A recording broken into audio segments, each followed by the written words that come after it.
Come in. Welcome. I'm E.G. Marshall. All peoples have their separate legends, their superstitions, and their fears. Julius Caesar once said that all Gaul is divided into 3 parts. But whatever their political alignments, the Gallic people shared their legends in common, and none more persistent and accepted than the belief in the second sight. Usually called a gift, but one wonders if perhaps it is far more the reverse of that.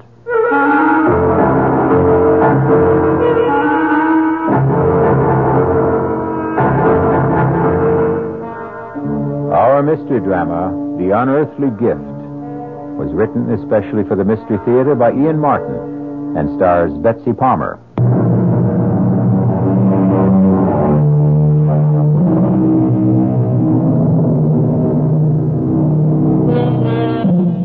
Let's begin with 2 definitions of second sight.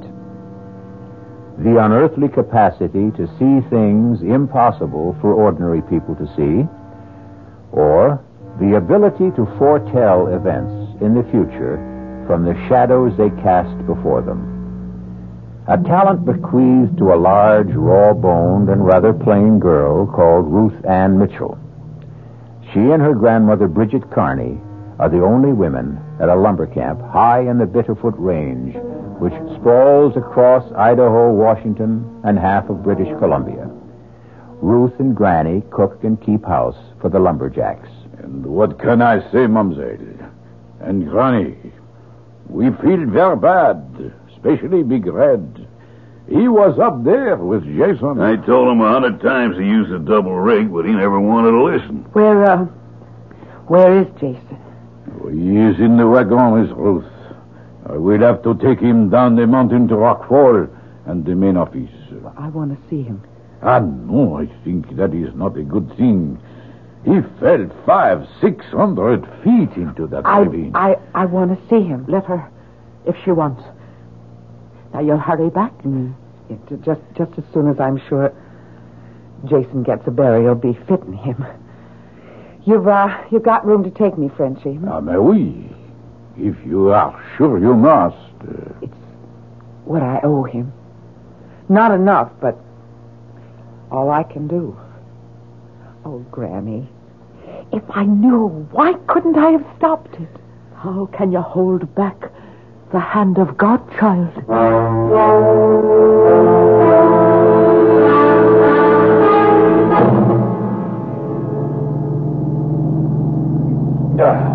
Espèce de diable. This is one bad road. You want me to drive, Frenchie? You, a woman. Well, I know it like the back of my hand. My daddy was a straw boss at Greenwood's camps, and from the time I was 11, I grew up there. And your father, when did he die? Oh, in the big fire. When the South Slope burned up. And your mother? She died having me. So you stay on with Granny. She is your only family? Yes. All I have to love. And Jason, too, you lost. Oh, Jason. Jason was kind to me. Why do you stay at the lonely camp like Greenwood with a bunch of roughnecks like us? Where else would I go? To the city, no, where perhaps you find a nice young man who... Me? A plain, awkward country gal who stands head high or higher than most men and knows nothing but to just cook and to do the chores. Jason did not think you were so plain. What did you mean about Jason when you said you might have stopped it? Well, I had sort of a dream. I mean, hours before you came back to camp. Just when it might have happened. I thought, Frenchie, that I saw the whole thing just the way it happened. My family was from Bretagne in France. We are also like the Irish, what you say, Gaelic. Yeah. There also is the Vue de l'Ombre, what you say, the The second sight. That is a gift you have. I don't know, Frenchie. I just don't rightly know. I don't suppose I really ever want to know.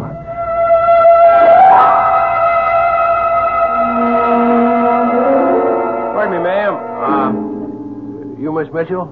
Yes, I am. I'm Tim Farrell, new jack for Greenwoods. Told me down at the office I'd be riding up the mountain with you. Well, that's right, Mr. Farrell. They're just gassing up the old Jeep. Have you got your gear ready? Most of it. What you see on me. My duffel bag and axe are right there by the pumps. Well, then I guess we're ready to go. Except first, I guess I should say howdy. Ain't used to shaking hands with a lady, but put it there. How about making it Tim? I ain't used to Mr. Oh, yeah, well, my name's Ruth Ann. All right, Ruth Ann. Do we travel? Yes, we do. It's a rough trail, and I really prefer going it while it's still light.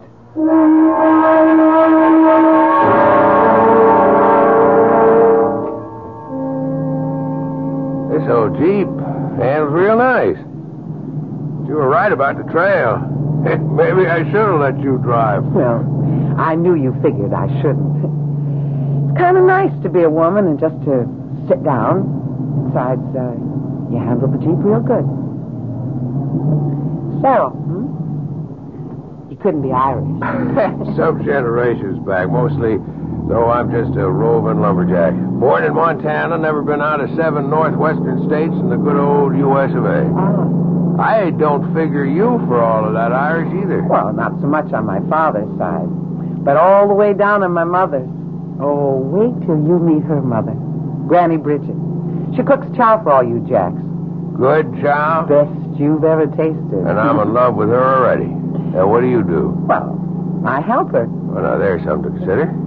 If Granny comes through as strong as you promise, I may be half in love with you already without knowing.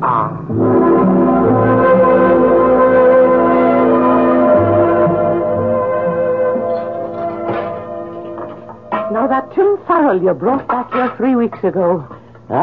He's a charmer, he is. I think so, too. But what, dear?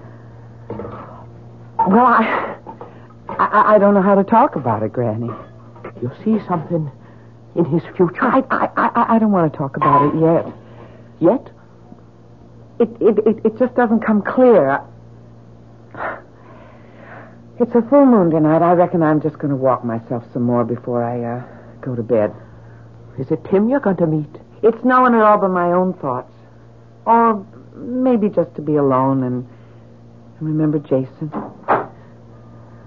Don't wait up for me, Granny. I'll not close an eye till I know you're back home safe and sound.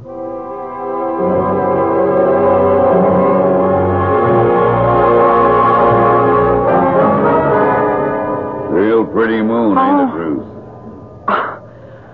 I suppose, Big Red.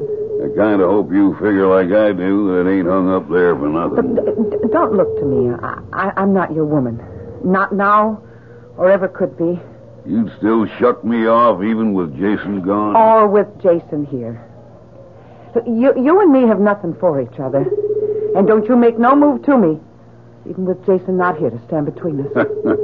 Big as you are, you think you could hold me off if I really had a mind to? Look, I hope I don't have to try. I don't guess you'll have to, Ruth Ann, as long as there are 3 of us. Who asked you here, tenderfoot? Butt out. If I'm not wanted. Ruth Ann? Let's just not make no fuss, all right? I'm on my way back to bed anyways. Good night. Why don't you mind your own business, Farrell? I was about to ask you the same question. I'm warning you. You're new on this crew. Don't ask for any trouble. I don't. Just the same, don't push any on me, brother. And lay off of Ruth Ann. She don't like you no more than I do.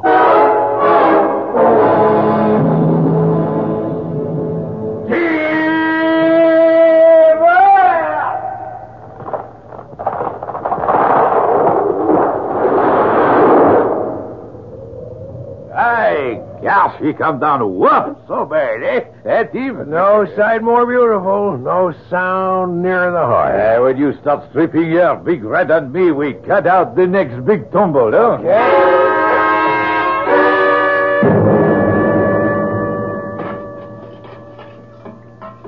Hand me the big kettle. There's a love, Ruth. Ruth? Oh, I'm sorry, Granny. I was thinking of Tim Farrell. Oh, I thought maybe that walk under the moon last night might not be all by yourself. Did you meet him then? Yeah. Good I did, too. Big Red was pestering me again, just like before Jason died. You tell him he as much as lays a finger on you, and I'll put broken glass in his grits. Now, don't you let that blowhard bother you. Well, it's not him that I'm worried about, Granny. It's Tim. Why? I'm trying to fight it. But I see it. There's death. The shadow of death over Tim's shoulder. And I'm somehow in the shadow, too. Oh, Granny, why do I have to see it? And then still know that I can't stop it? Oh, now, Mavournin. Don't wreck your heart with what can't be changed. I told you before, Granny. I won't sit by if... What is it, Colleen? What are you staring at? I see him now. They've topped a tree. And Tim's stripping it. He's all alone in a... No! I've got to stop it. I've got to stop it. Dear Mary in heaven, watch over my lamb. Whatever the Lord has marked her for.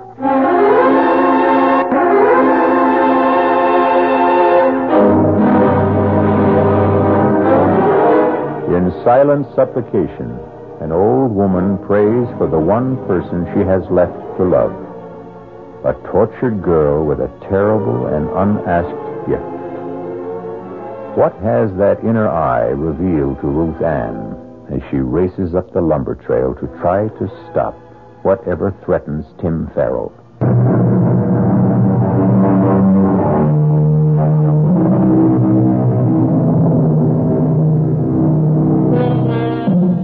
At the stand of trees, the lumberjack crew is thinning out. Frenchie and Chuck Turkle are on the big crosscut, finishing the high cut, while Big Red, having finished the notch, is now driving the wedges. Down the mountain, Tim is methodically stripping the branches from the topped tree, his back towards them. This is the picture Ruth Ann saw in her mind's eye, sees now in actuality as she struggles breathlessly up the slope. Tim! Ruth Ann, what is it? Run from the tree! I'm not in its path! Look back! What? Ruth! Run to the side! Run to the side! Find the dump line!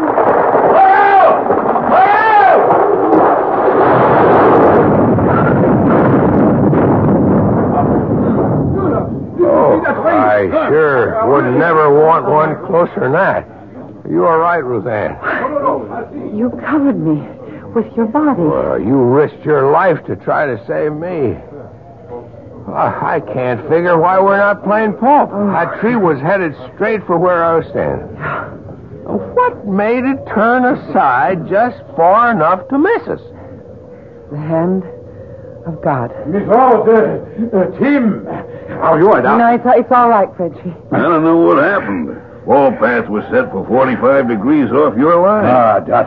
That no good tree. Sure you ain't neither of you hurt. I took a pretty good lick across the back from one of the branches. No, don't move, Tim. No, I can't keep lying on you. I know Miss Ruth is right. Charlie has gone for the stretcher crew. Don't move till they are here. Yeah, but I can't keep lying. I don't mind, Tim. I don't want you to move. You listen to a woman when she talk. If there is something and your back is broke, you move. You risk your life. Why take a chance?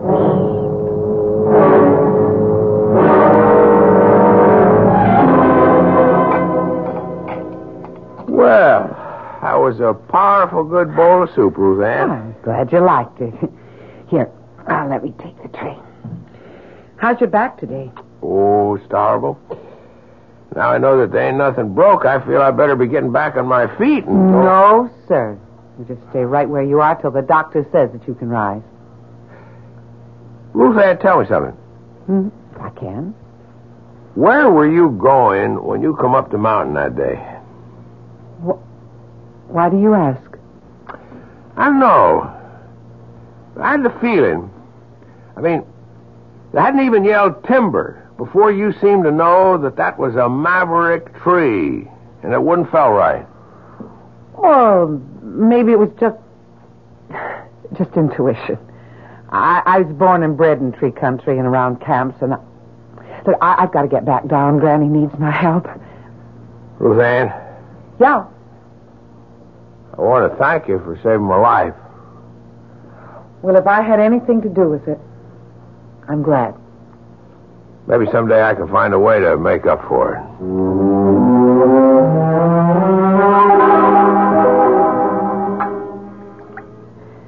So it's taken you are with our boy upstairs. Tim? Well, he saved my life. I thought it was t'other way around. I mean, with the branch he took across the shoulders would have caught me right across my neck, Granny, and snapped it like a chicken. He's a good lad. Are you in love with him? Tim's not for me, Granny. Or any man. Oh, now, Macushla, what makes you say the like of that? You know, Granny, I don't want the gift, but I can't escape it. It's like a lead weight around my neck. Or around my heart. Did my mother have it? Kathleen? Yes, she did. And did she know about my father? Not before she married him, or she would never have married him. It never comes till we're well out of our teens. But, Granny, did she know that he was to die so young? She knew. And about herself? She knew that, too. And knowing that I would kill her in childbirth, she still went ahead and had me? Now, there's always the chance the good Lord will change his mind. Look at you and Tim. Only he hasn't. What? Granny, I wish I could see it clearer. I stopped it once, but I don't know if I ever could again. Tim wears the shadow of violent death like a collar. And somehow I'm the one who's hanging it there. Oh, Granny. Granny, I don't know what to do.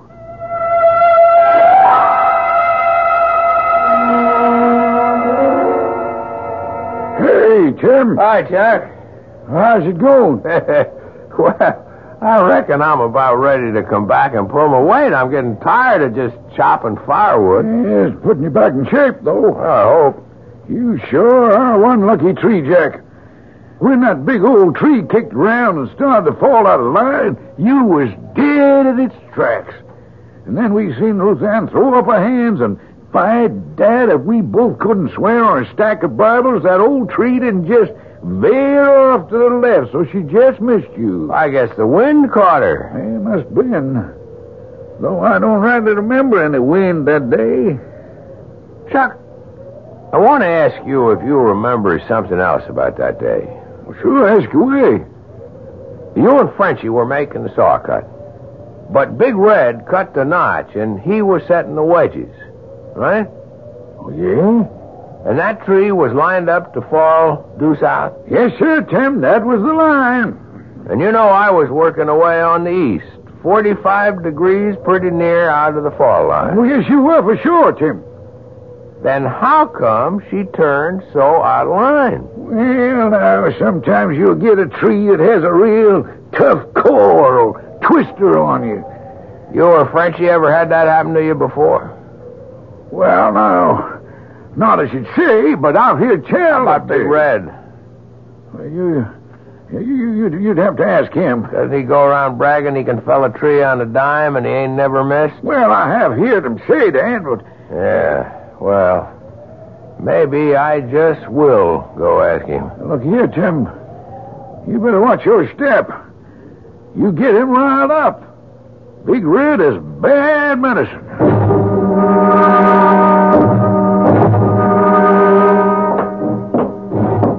Hold it just a minute before you go inside, Chuck. Oh, hi, Big Red. What was you and Tim Farrell getting your heads so close together over up there by the woodpile? Oh, we was just chatting.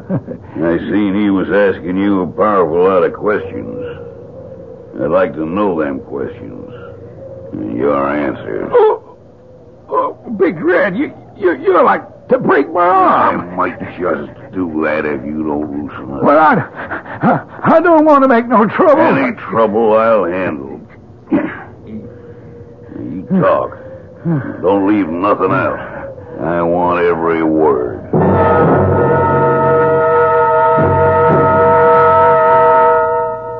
Now, don't take on so, girl. You're in love with the boy. It's that, isn't it? Yes, Granny. I am in love with Tim. But that's only a little part of it. Now, don't be too sure.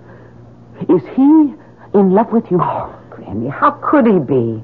I'm a We plain... won't go through that go-round again. Granny, I'm trapped.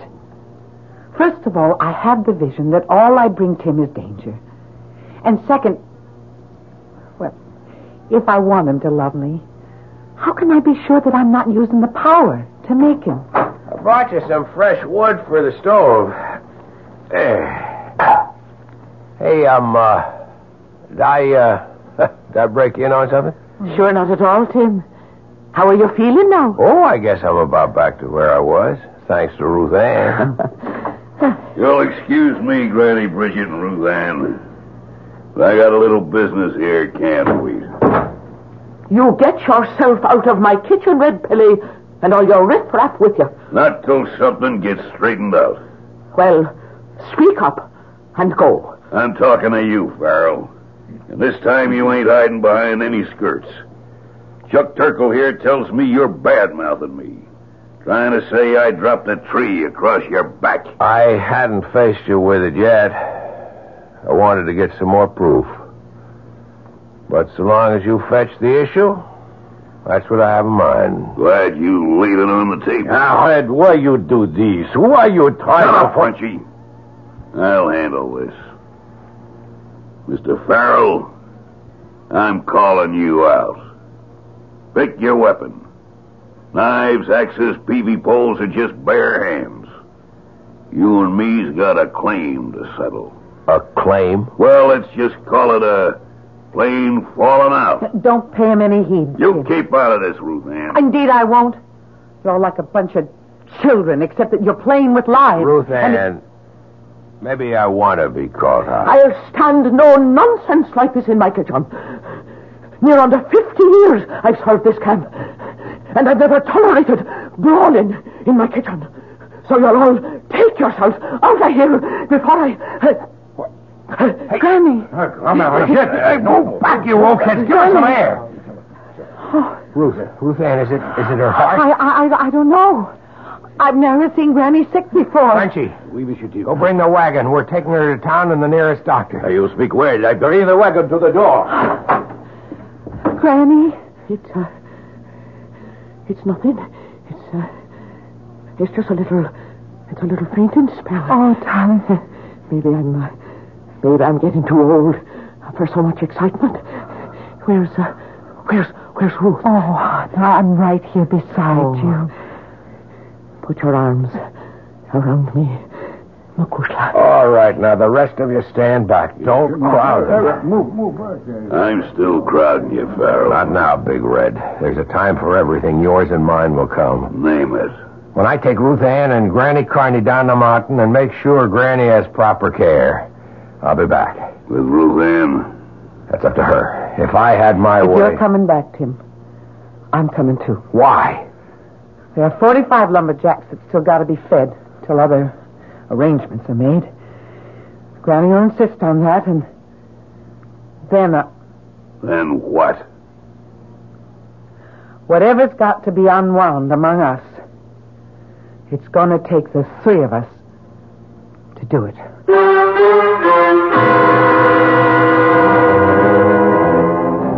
How much does Ruth's second sight now see of the future? How much can she affect it? And how? Is the shadow of what's to come going to engulf her, or can it be dispersed and blown away? Is the unearthly gift something that can prevail against earthly circumstance?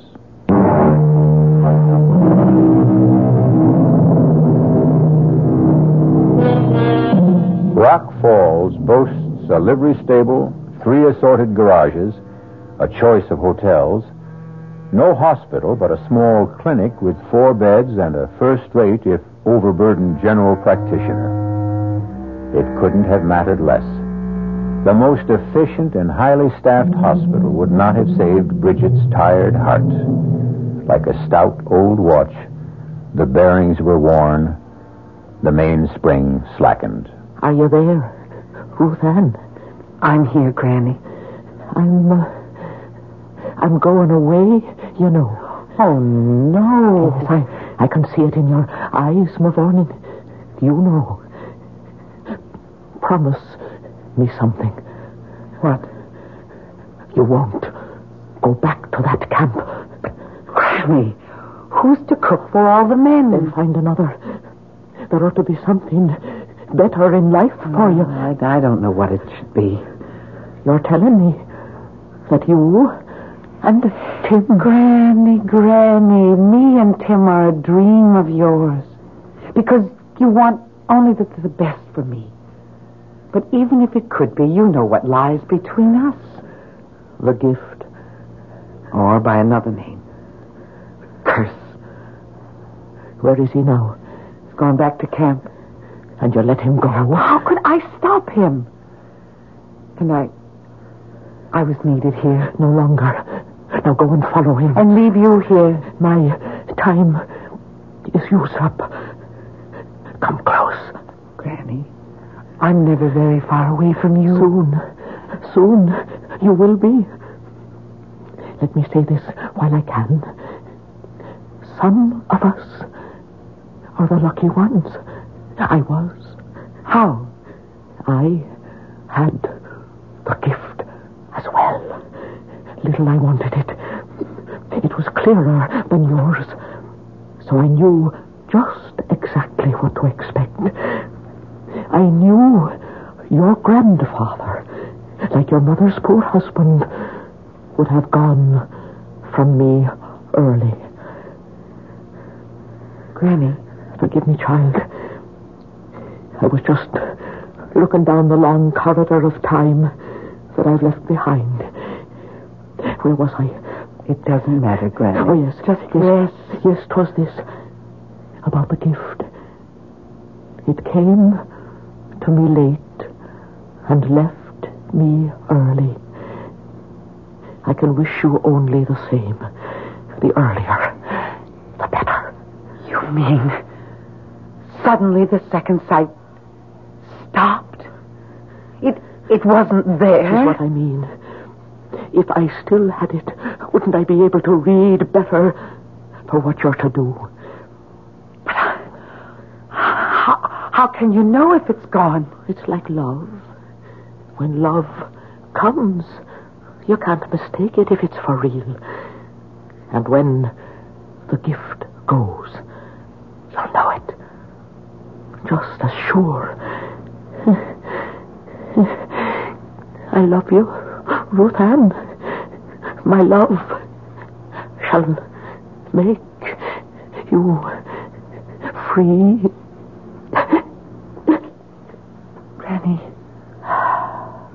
Granny? Oh, Granny. What will I ever do without you?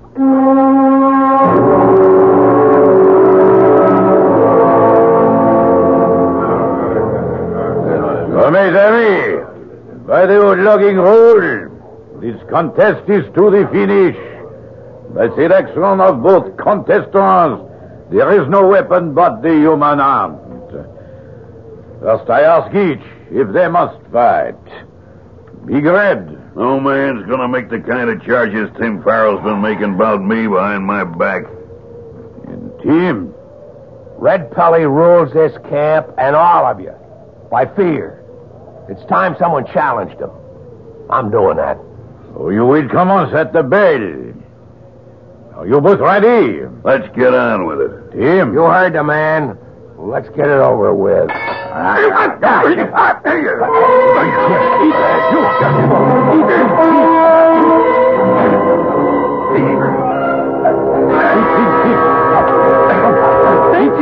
What's going on? Miss Rose, where you come from? The doctor drove me back. Stop this! Stop it! No, it's old log camp custom. You mean no one can stop it till one man is out cold. He's too big and strong for Tim. What I try to say, Miss Ruth, but your Tim feels he must fight. Well, if you won't stop it, I will. No. Because I will it. Like this. Okay, Tenderfoot. Now I'm gonna stomp the living hell out of you. I'm not asking no mercy. Come on. Just try to stop me. Just what? Here's one last go for luck. What the... Are you going to get up? I can't. You quit? I give up.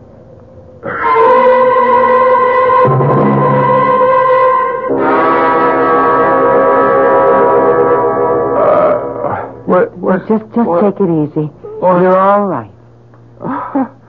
Ruth? Yes? Boy, it seems like I've been here before. Now that Granny's gone and you're okay, I'm going away. Well, if that's what you want. You've got your own life to live. My own life. I ain't got the right to say it, but I was sort of hoping that we'd be sharing it. But I got nothing to offer a woman yet. We're just not for each other, Tim. Don't you know? I'm a shadow over you. That it's through me that you're risking your life. Appears to me it's through you it keeps getting saved. Twice. The legend is the third time round fate has to take its course. There's another crook here now, and I'm not needed. Forget me, Tim. Please, just forget me. Sorry, Excuse me, Miss Tim. Rose. Hey, how you feel, champ? Huh? I feel like I got run over by a bulldozer. It'll mend. Something else won't, eh? In the inside. Why did you make Miss Ruth cry? It's kind of the other way around, Frenchie. I guess I took a wrong notion. I wanted to marry that girl. But she does not want to marry you. That's right. Did she say why? I don't know. She got some kind of crazy notion. She's a hex for me. If she say that, then it is one big shame. She must be bad medicine for you. She knows. How?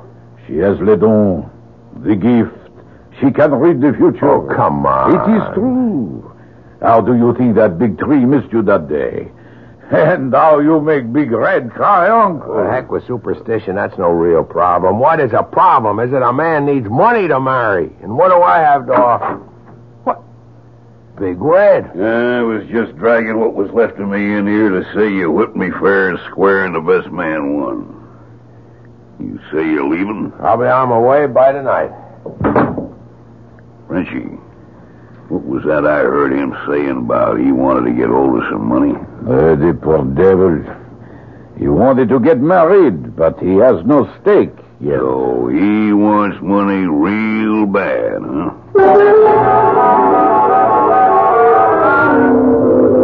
Hey, Big Red.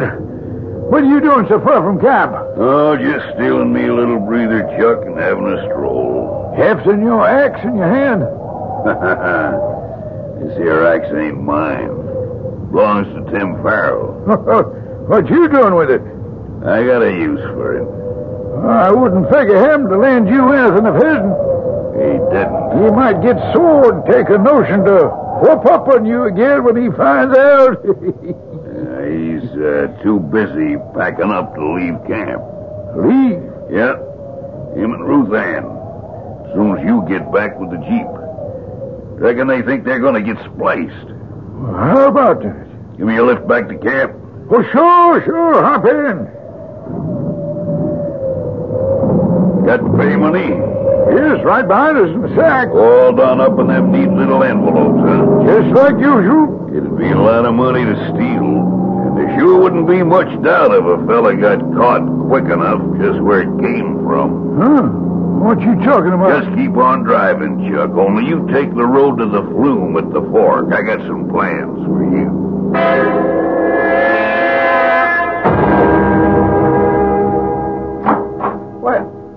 What are you doing with my gear, Red? Oh, why, I was just going to carry it out to the Jeep for you. I'll handle it myself. What's the Jeep doing outside there? Where's Chuck? I reckon he took the payroll over to the straw boss. You drawing yours? No. And we'll ride over there and pick it up before I drive you and Ruth Ann down to town. She's coming with us? As if you didn't know.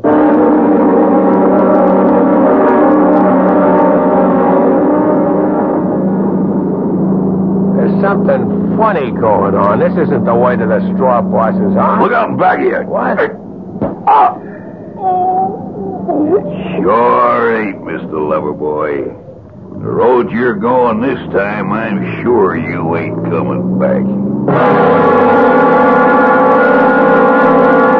I wonder why Chuck's so late getting back.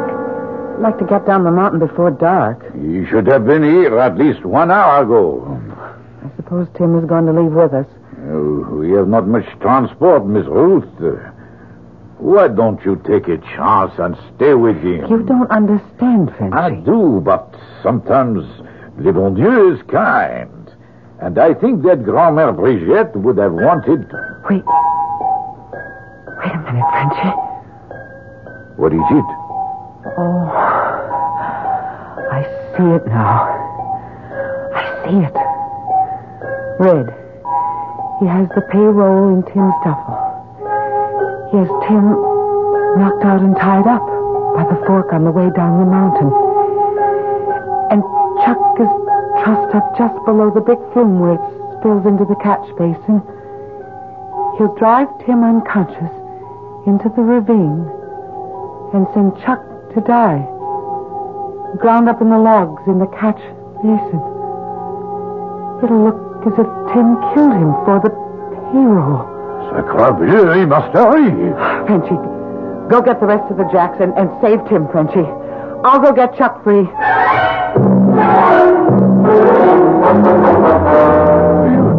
You crazy, Red. Like a fox, Chuck. Ain't no woman gonna make a sucker out of Red Pelly. She turned me down for Jason. Well, I took care of him. Climb. Climb? Up to the sluice? Why? I'm sorry, Chuck, but I gotta set this up just right. What are you going to do with Tim's axe? I'm gonna bury it right in your skull, Chuck, so nobody has any doubts as to who... Oh, no, you're not, Red. Ruth Ann, how'd you get up here? Many's the time as a kid when the logs weren't running, I've shooted down the flume. From the camp right to this station. Oh, I knew I had to move fast to stop you. You can't. It's too late. I've burned all my bridges behind me. Now, worst of all, it's got to be you, too. Oh, but you can't touch me, Red. I have the gift. The gift? I turned the tree aside to save Tim, and I held you back from stomping him. All with the help of God, and now I'm going to stop you again. Run, Chuck. Run. But you... No, he can't touch me. I'm sorry it has to be this way, Ruth Ann. From the beginning, when you first come, you was all I wanted. But you turned me down. What are you doing? I'm going to open a sluice gate. There's 600,000 board feet of logs already on the way down. And we're going with the first that comes. If I can't have you, no one else can. Hey, you hear me? I hear you. You touch Ruth Ann, I'll kill you. Ain't none of the three of us going to stay alive. Come on up. You put down that axe, Red. Until I take your fight. Go, Ruth Ann. Give me room, Quincy. I've got a squeeze. Damn your hideout, split your skull. Watch him. He has your axe. Hang on, Ruth. I've got a pithy pole. All right, Red. You want to give up? Le bon Dieu, be kind. We have too many. Stay over the platform, Quincy. We need room. Hey, damn you.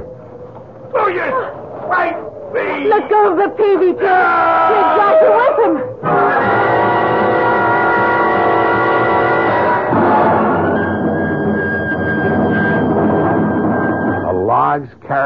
right down the flume and over and into the catch basin.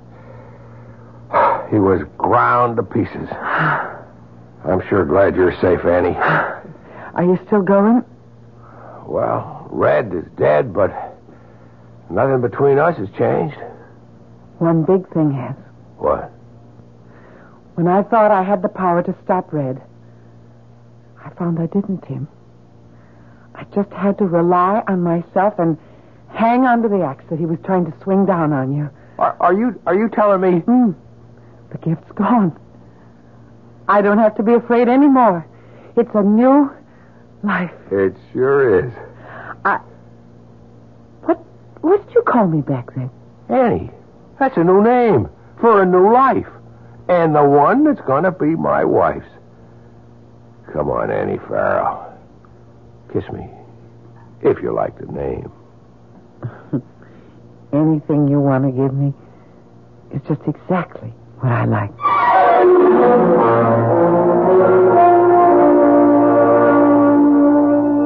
Think of all the gifts you personally may have lost in your time, and how much you mourned them.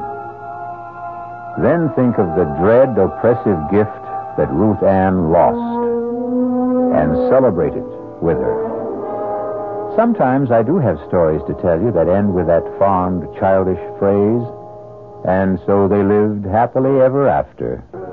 This is E.G. Marshall inviting you to return to our Mystery Theater for another adventure in the macabre.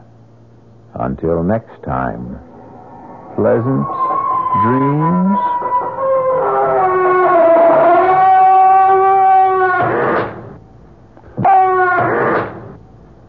The preceding Mystery Theater program was furnished by the CBS Radio Network. This is WOR New York, an RKO General Station.